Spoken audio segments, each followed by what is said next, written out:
একটা সাদা কাপড়ের কথা ভাবুন। এটি তৈরি করতে হয়তো তাদের কয়েক মাস সময় লেগেছে। এটি নিখুঁত এবং সুন্দর, কিন্তু এক ফোঁটা কালি মাত্র 1 সেকেন্ডে পুরো অস্তিত্ব বদলে দিতে পারে। এখন আপনি যতবার এই কাপড়টার দিকে তাকাবেন, আপনার চোখ কি ওই 99 ভাগ সাদা অংশের দিকে যাবে? না, আপনার চোখ বারবার আটকে যাবে ওই কালো দাগটিতেই। কাপড়টির বাকি অংশ এখনও পরিষ্কার, তবুও ওই এক ফোঁটা কালির জন্য পুরো কাপড়টাই এখন বাতিল। আপনার রেপুটেশন বা সামাজিক সম্মান ঠিক এই সাদা কাপড়টার মতোই স্পর্শকাতর। আপনি যুগের পর যুগ ধরে কি ভালো কাজ করেছেন, মানুষ সেটা মনে রাখবে না যদি একবার কোনো ভুল করেন বা কেলেঙ্কারিতে জড়ান। ওই কালো দাগটির মতোই আপনার কেলেঙ্কারি হয়ে যাবে আপনার পরিচয়। ওয়ারেন বাফেট বলেছিলেন, সুনাম গড়তে 20 বছর লাগতে পারে, কিন্তু তা ধ্বংস হতে লাগে মাত্র 5 মিনিট। আজ আমরা শিখব কিভাবে এই সাদা কাপড়টিকে কালির দাগ থেকে বাঁচিয়ে রাখতে হয়। জানব সম্মান অর্জন এবং রক্ষার সেই অদৃশ্য কৌশলগুলো। স্বাগত আমাদের নতুন ভিডিওতে, যেখানে মন কথা বলে মননের সাথে এবং প্রতিটি অনুভূতি ফিরে পায় অর্থ। আজকের ভিডিওতে আমরা কথা বলবো পার্সোনাল ব্র্যান্ডিং এবং রেপুটেশন বিল্ডিং নিয়ে।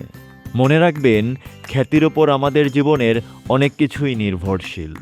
একে জীবন দিয়ে হলেও রক্ষা করা উচিত। আপনার সুনাম হলো আপনার অদৃশ্য বর্ম। এই বর্মটি যতক্ষণ অক্ষত থাকে, ততক্ষণ এটি আপনাকে অন্যদের আক্রমণ থেকে বাঁচায়, আপনার কথার ওজন বাড়ায় এবং আপনাকে বিনা যুদ্ধেই জিতিয়ে দেয়। কিন্তু এই বর্ম একবার ফুটো হয়ে গেলে আপনি উন্মুক্ত হয়ে পড়েন। তখন চারদিক থেকে মানুষ আপনাকে আক্রমণ করতে শুরু করে। তাহলে কি করবেন? সতর্ক থাকুন। সম্ভাব্য আক্রমণ কোথা থেকে আসতে পারে তা আগে থেকে আঁচ করার চেষ্টা করুন। আপনার বিরুদ্ধে গুজবের ডালপালা মেলানোর আগেই তা ছেঁটে ফেলুন। কেউ যদি অকারণে আপনার সম্মান নষ্ট করতে চায়, তবে নিজেকে ডিফেন্ড করার বদলে কৌশলে তার বিশ্বাসযোগ্যতা নিয়ে প্রশ্ন তুলুন। তার মর্যাদায় ছিদ্র করে দিন, এরপর সরে দাঁড়ান। বাকি কাজ সময়ই করবে। মনে রাখবেন, সম্মান গড়া কঠিন, হারানো সহজ, কিন্তু পুনরুদ্ধার করা প্রায় অসম্ভব। আরেকটি কথা, রাজার মতো মান পেতে হলে রাজার মতোই চলতে হবে। এটি একটি মনস্তাত্ত্বিক আয়নার মতো। দুনিয়া আপনাকে সেভাবেই মূল্য দিবে যেই প্রাইস ট্যাগ আপনি নিজের গায়ে লাগাবেন। আপনি যদি নিজেকে ডিসকাউন্টে বিক্রি করেন, মানুষ বার্গেনিং করবে। আর যদি নিজেকে এক্সক্লুসিভ রাখেন, মানুষ প্রিমিয়াম ভ্যালু দিতে বাধ্য হবে। আপনি যদি নিজের সময় এবং শ্রমকে সস্তা মনে করেন, মানুষ আপনাকে সস্তাই ভাববে। আর আপনি যদি নিজের ভ্যালু সম্পর্কে সচেতন থাকেন, মানুষ আপনাকে সম্মান করতে বাধ্য হবে। চীনের কালজয়ী দার্শনিক ও শিক্ষক কনফুসিয়াস বলেছিলেন, নিজেকে সম্মান করো, তবেই অন্যরা তোমাকে সম্মান করবে। এর জন্য সবসময় আপনাকে রাজার মতো আত্মবিশ্বাস নিয়ে চলতে হবে মাথা উঁচু করে। নিজের স্ট্যান্ডার্ড নামিয়ে আনবেন না। কেউ আপনাকে অসম্মান করলে সেটা মেনে নেবেন না। ভদ্রভাবে এবং দৃঢ়ভাবে বাউন্ডারি সেট করুন। এমন আচরণ করুন যেন রাজমুকুট আপনার মাথায় আছে। আপনার এই বিশ্বাস অন্যদের মধ্যে সংক্রমিত হবে। একটা সাধারণ পণ্য, কিন্তু সেটির প্যাকেজিং খুব প্রিমিয়াম, লাইটিং দারুণ। মানুষ কিন্তু সেটি কেনার জন্যই লাইন দিবে। অন্যদিকে একটি ভালো পণ্য কিন্তু ধুলোবালি মাখা প্যাকেটে পড়ে আছে, এটি কেউ কিনতে চাইবে না।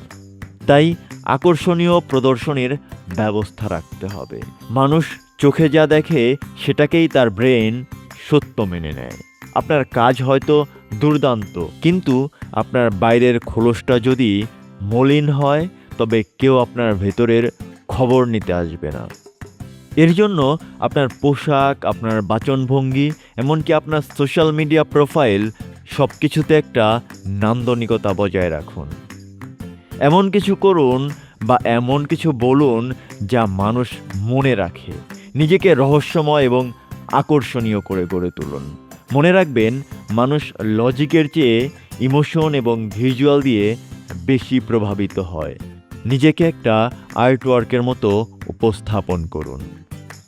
আপনি যদি ডিসিশন মেকার হন তাহলে এই কথাটি মনে রাখুন, কঠিন সিদ্ধান্ত নিতে হলে প্রফেশনাল উপায় ব্যবহার করুন, কারণ সমাজ তাকেই সম্মান করে যাকে তারা নিষ্কলুষ বা নিখুঁত মনে করে। কিন্তু ক্ষমতায় টিকে থাকতে হলে মাঝে মাঝে অপ্রিয় এবং কঠিন সিদ্ধান্ত নিতেই হয়। তখন কি করবেন? কঠিন বা অপ্রিয় সিদ্ধান্তগুলি সরাসরি নিজে উপস্থাপন করলে তার দায় আপনাকেই নিতে হবে। একজন বিচক্ষণ ডিসিশন মেকার বা লিডার কখনো সব সমস্যার সমাধান নিজে করেন না। অপ্রিয় সিদ্ধান্তগুলি তিনি নিজে সরাসরি দেন না, তিনি এটি করান কোনো সিস্টেম বা মধ্যস্থতাকারীর মাধ্যমে।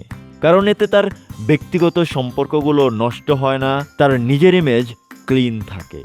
মানুষ সিস্টেমের ওপর রাগ করে, কিন্তু লিডারের প্রতি সম্মান অটুট থাকে। এটাকে বলা যেতে পারে মখমলের মোজায় লোহার হাত। কঠোরতা থাকবে কিন্তু স্পর্শ হবে নরম। আপনার উদ্দেশ্য যদি সৎ হয় তবে এটি মাত্র একটি কৌশল, অন্যায় নয়। আজকের ভিডিও থেকে আমরা কি শিখলাম? সুনাম রক্ষা করতে হবে, এটি আপনার বর্ম, এতে ছিদ্র হতে দেবেন না। রাজার মতো আচরণ করুন, নিজেকে রাজা ভাবলে দুনিয়া আপনাকে প্রজা হিসেবে দেখবে না। নিজেকে আকর্ষণীয়ভাবে উপস্থাপন করুন এবং কোনো কেলেঙ্কারিতে নিজের নাম জড়াবেন না। সব কিছুর মূলে একটাই কথা, সবার আগে নিজের মূল্য দিন। আপনি যখন নিজেকে মূল্যবান ভাবা শুরু করবেন তখন বাকি দুনিয়াও আপনাকে সেই চোখেই দেখবে। আজকের ভিডিওতে বলা 4টি কৌশলের মধ্যে কোনটি আপনার ব্যক্তিত্বের সাথে সবচেয়ে বেশি যায়? কমেন্টে আমাদেরকে জানান। ভিডিওটি ভালো লাগলে লাইক দিন এবং শেয়ার করুন তাদের সাথে যাদের নিজেদের ব্র্যান্ড ভ্যালু বাড়ানো উচিত বলে মনে করেন। আমরা পরবর্তী ভিডিওতে কথা বলবো মানুষকে কিভাবে প্রভাবিত করা যায় তার কৌশল নিয়ে। কিভাবে কথা বললে মানুষ আপনার ভক্ত হবে, কিভাবে তাদের মন পরিবর্তন করবেন। দেখা হচ্ছে পরবর্তী ভিডিওতে খুব শীঘ্রই। ধন্যবাদ।